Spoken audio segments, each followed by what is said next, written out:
Dans la période pré-48, en fait, les mots colonial, colonialisme étaient employés en fait par les dirigeants sionistes.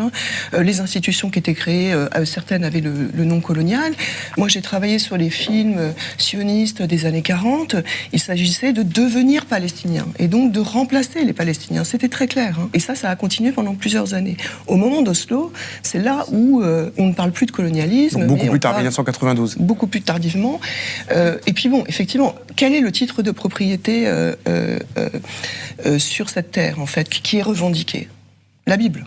C'est la Bible, en fait. Le seul titre de propriété qui est revendiqué et qui légitimerait quelque chose qui ne serait pas du domaine du colonial, c'est la Bible.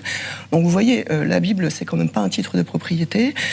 Donc là, on a un certain nombre de problèmes. Et aujourd'hui, on voit revenir le discours colonial très clairement. Aujourd'hui, il y a eu des travaux qui ont été faits sur les mots utilisés depuis 2023. Je parle du côté israélien, au niveau des responsables politiques, etc.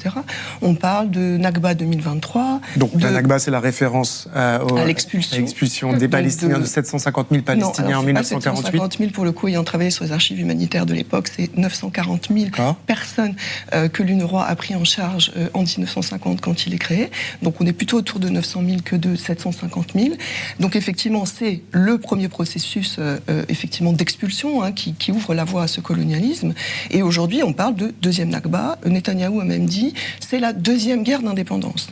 Donc on voit bien qu'on est vraiment, même dans le vocabulaire, cette question donc de la Nakba et donc de l'effacement et donc de l'expulsion et ce processus colonial est vraiment affirmée. Mediapart.